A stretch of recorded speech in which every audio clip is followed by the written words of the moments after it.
oh my God, we have done so many things already, but we haven't done enough. So when we look at the different preparations, the different dosages, we also have to look at the dinacharya. Remember, the dinacharya is your daily routine. So if a patient, and it's really a case, okay? I'm not kidding.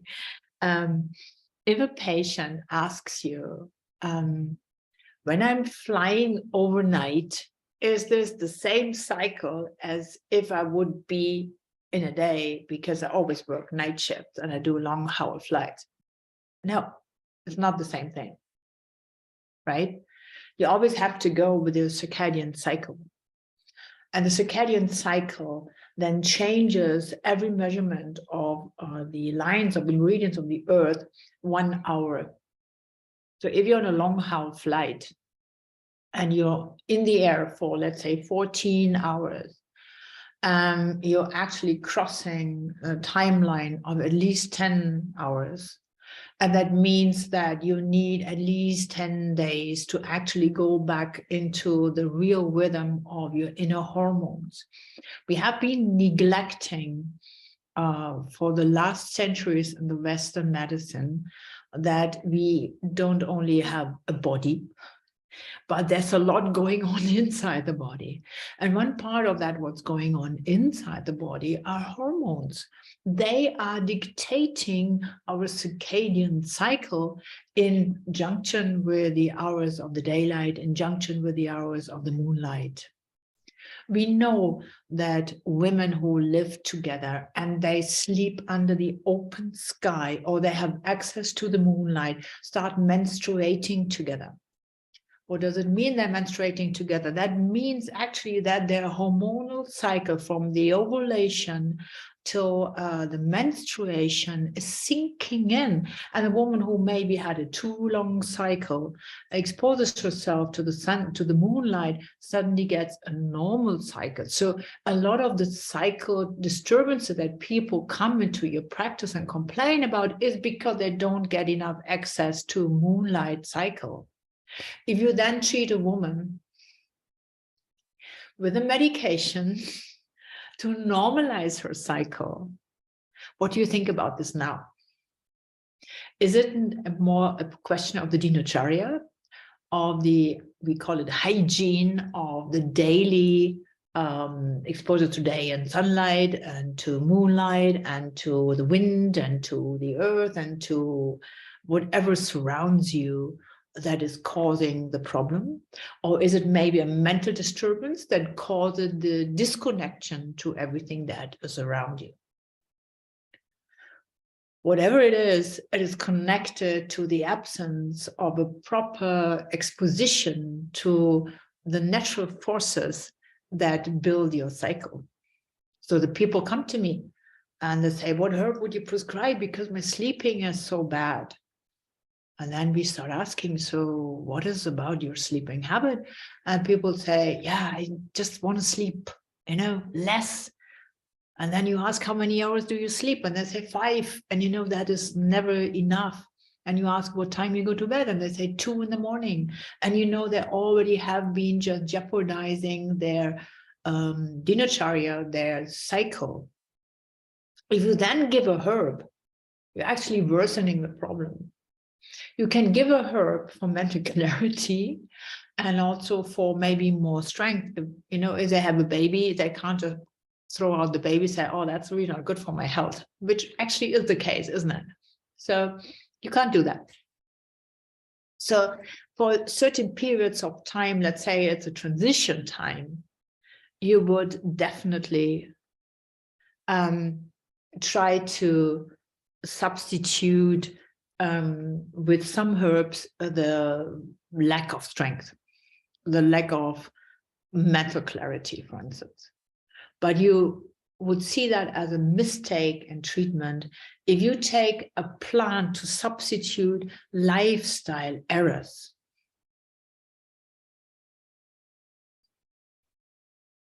A lifestyle error does, again, not necessarily mean that you made a decision to be in that position. But it can also mean that all lifestyle errors are actually transitionary, and you focus on the transition. So when is this going to end?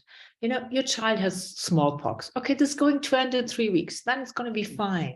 You know, what is also your interaction? What is your interference with the problem that causes these jeopardizing of the circadian cycle or the jeopardizing of the dinacharya? Just have a closer look. Sometimes it's also just the way that we just time our meals.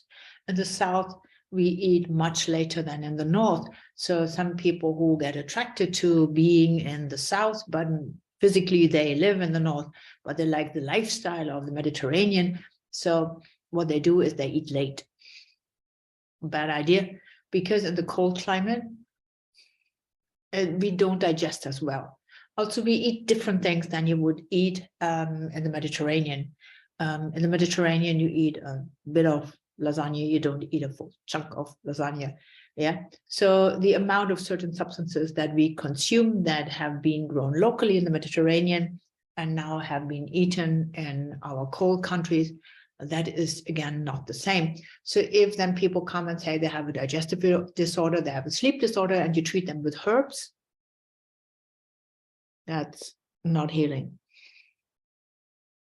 First, you have to treat them to make them able to understand what the problem is. And then you can substitute with herbs for a certain time.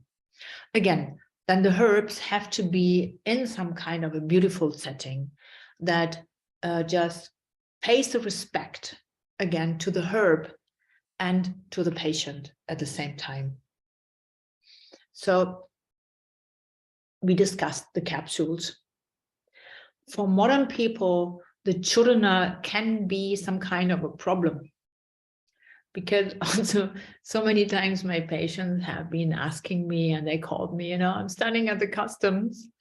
I want to just fly for a weekend to Madrid, and I do have all these white powders in little plastic bags.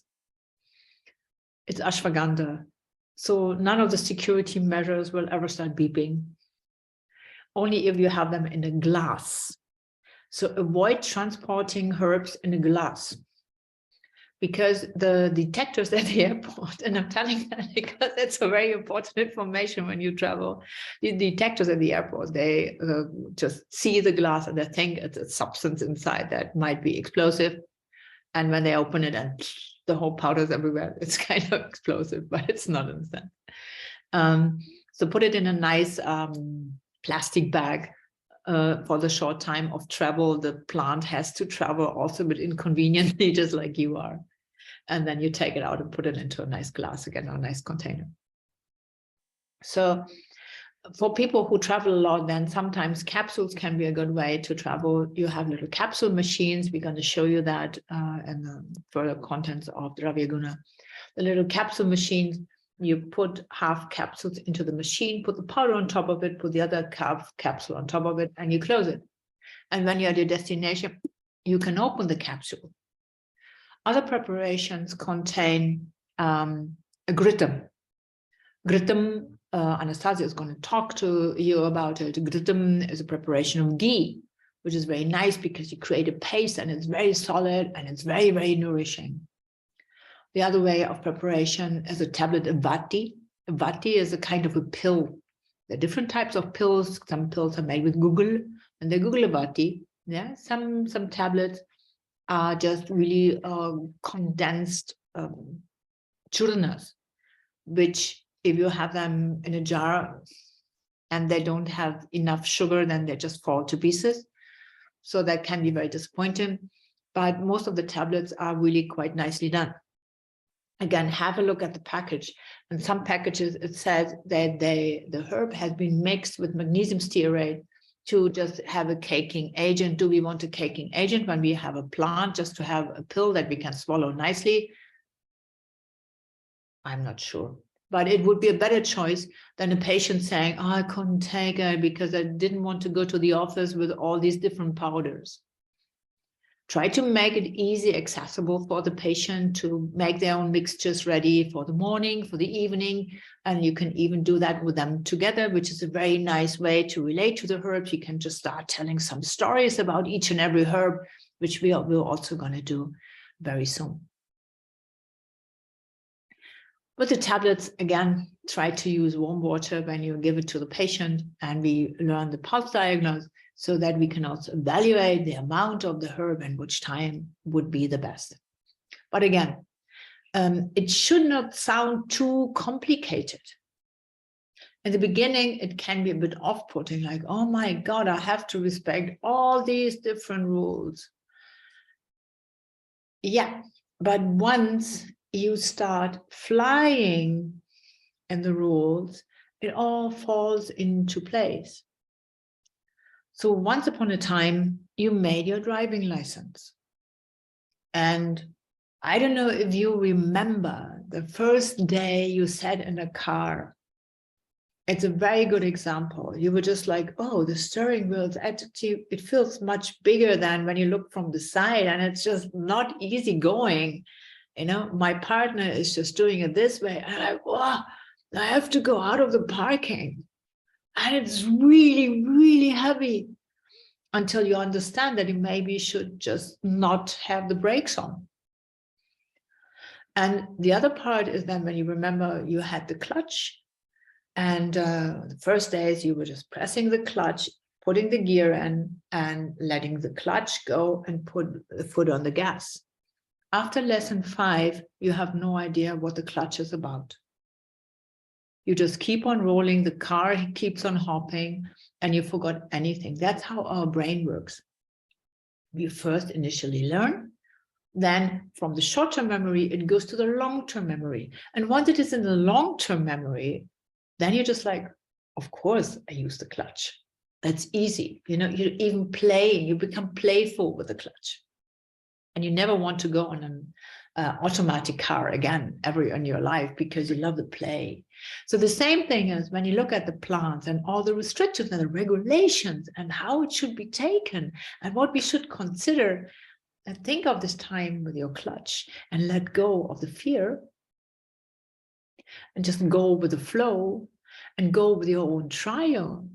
Just go with your own experience. Whatever you learn, the best is you experience it yourself. You experience the problems, you experience the benefits, you experience the funny things like, oh, I spilled the powder everywhere. It happens to me all the time. It's not only you. Or I always get the powder in my nose and then I have to sneeze for a while, or I have it on my shirt and I spilled the powder all in my purse and it just, you know, can't get out of that, or I still have it in my purse and I can take the ashwagandha for the next 10 years out of my purse. So the more you practice yourself and the more you practice with the people you like, and many people are very supportive in your families, some are not, never convince them. It is not a religion, so you don't have to convince them. You just have to make them curious about why you look so good, why you're so happy all of a sudden, why you suddenly feel more resilient, why you suddenly sleep better. And then they get curious and they want to know, can I try that? You think it's for me? And then you try. Yeah. So be open for trial, be open for error. Again, what we always said, the error is the best part to learn. However, don't give nasty things to your friends and family. Let's see how I can learn from that. Yeah. Don't be mischievous. But when you respect the plants, there's one thing one patient said, and I just totally love it. She said, and it's not Ayurveda, but it gives me a nice feeling. That's why I'm sharing it with you.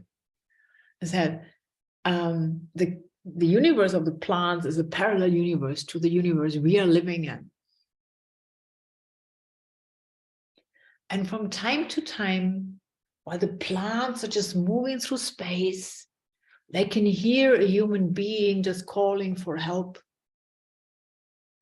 And then the plants just reach out with their little arms and trying to hold the hand of this human being and to connect with them and to bring the wisdom of the plant into that patient. I think that's a wonderful and lovely description. And yeah, so I will leave you with this to sit, to digest, and then we continue on this wonderful, wonderful journey into the kingdom of the plants, into the Dravya Guna. Have a happy day.